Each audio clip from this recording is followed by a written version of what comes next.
name's Meenakshi Palaniappan. I am a psychologist. I am from India, Tamil Nadu, specifically Chennai. I have a PhD in psychology and counseling psychology specifically from the University of Florida.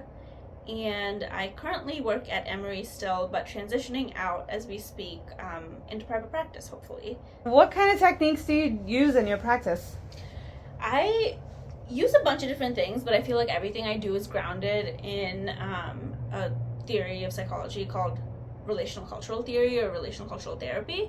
Can you tell me more about relational cultural therapy? Absolutely. So it was founded about 50 or so years ago by a group of women therapists who were really struggling with the Western ideas of therapy that were predominant at that time, that really focused on the individual, like the person, and they felt like what was missing was really the relational pieces of therapy and that the relational healing that comes in our lives. And so that's kind of where this grew out of, and RCT really views relationships and connections with people as a source of energy, a source of growth, and really believes that when we're in isolation, we suffer.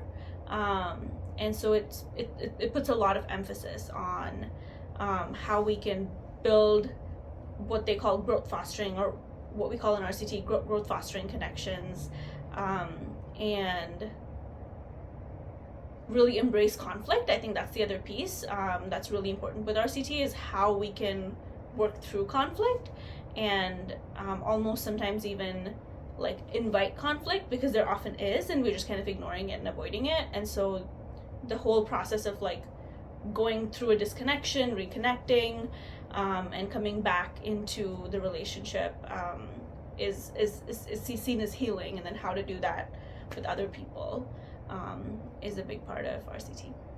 So can you tell me what you would like for our community to know, the South Asian community to know about RCT and how you use it in therapy? I think the South Asian community, speaking as a member of, I know just like one segment of it, but in my work with South Asian folks, I feel like the community straddles this line between individualism and collectivism, where there's so much value and emphasis placed on like academic success and competition, and you have to be the best academically. It's not necessarily relational, right? Like you have to be better than others, but then also there's this piece of like really wanting compliance, like interdependence within the community in certain aspects of life. So like who you want to invite into the family, like who you want to marry, for example, I think is a common place that there's often a desire to consider other members of the family or the society. And so I feel like it straddles these two places, and often I think depending on where each person is within that community, there can be relational trauma just created because of mismatches between different people of how they see those pieces. For example, let's see what I wrote down here to talk about. So I think one piece is, if one common thing I see is that there's parts of ourselves often as South Asian folks that maybe seem acceptable to our families, right? Like perhaps our profession is something that's like very accepted, like even things that someone is proud of. But then there's other parts of ourselves that we feel like we have to hide, maybe like who we're in a romantic relationship with, or our gender identity or sexual orientation, or maybe that we want to be a DJ instead of like, the job we're doing. And so when there's that, when we're trying to walk that line of both connecting with our family, but only or with other people in our lives, but also trying to like keep certain parts hidden, that can really lead to this place of feeling disconnected, like within ourselves and with other people. And we often learn like our very first ways of learning how to be in relationships is from, you know, the people who are with us when we're young, our families usually. And when we learn that it's not safe for all of us to be, for all of ourselves to be in a relationship, we start to engage in what RCT calls strategies of disconnection, where perhaps we learn to like maybe not be vulnerable, or it could also look like we are really like open all the time about what we're feeling, but regardless of what the actual thing is, it results in us not having the kind of relationships that we want. So perhaps we want these really like meaningful, vulnerable, authentic relationships, but we're too scared to risk it, right? And I think that's the piece that in working with an RCT therapist, what can happen is you can practice, I think first understand some of your own, what we call relational images, which is like how we've learned to be in relationships, but also controlling images, which is how the world sees us. So like as South Asian folks, we might have been subject to like the model minority myth, for example, or have not felt attractive in different ways in white spaces, for example. And so those are controlling images. So first understand like how these pieces are affecting our perception of ourselves, our connections with others, our relationships, and then also practice within the therapy relationship how to sort of like move through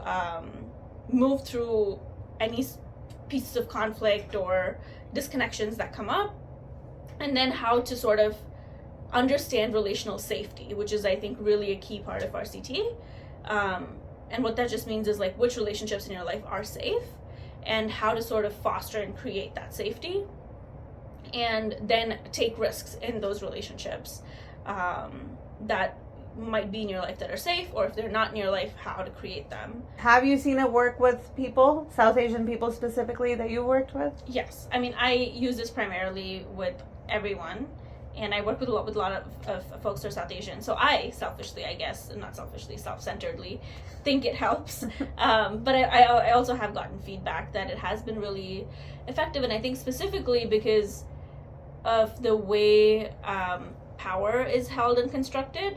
I think in a lot of therapy spaces, in all therapy relationships, right, but also in all kinds of relationships in our lives, there can be one person, if there's two people in a relationship, that has more power than the other person. I think in therapy often the therapist has more power in that they are the person who is quote unquote the expert in the room, and the client has less power. And what that often leads to is this feeling of, for the client, of like, I'm the one who needs to be helped in this way, which is true, right? Like that's why you're seeking therapy as a client. But it also feels, to me it feels like therapy can feel tricky, especially for folks I've seen from South Asian communities, and I think for myself too, because therapy is not a very like natural or common thing in our culture. And so there's this piece of like, how do I actually engage in this relationship as a client and give something back to my therapist? And I think a lot of modalities of therapy shy away from that, where that might feel inappropriate or that might feel problematic in some way. And I think that's a very Western lens of therapy, that the therapeutic relationship has to be protected in this way, that there can't be like mutuality. And that's one of the pieces that I think I've seen help the most, is that the client feels like they have an impact on the therapist, as well as the therapist having an impact on them.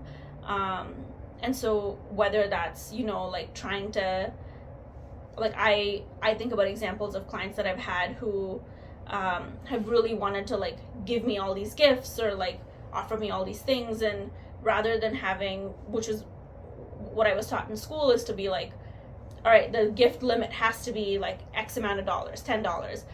Rather than doing that, sort of like trying to negotiate with the client, like understand what's happening, and then really like appreciate the impact that this gift has on me, because it does impact me that this client thought of me enough on their trip to buy me a gift, right?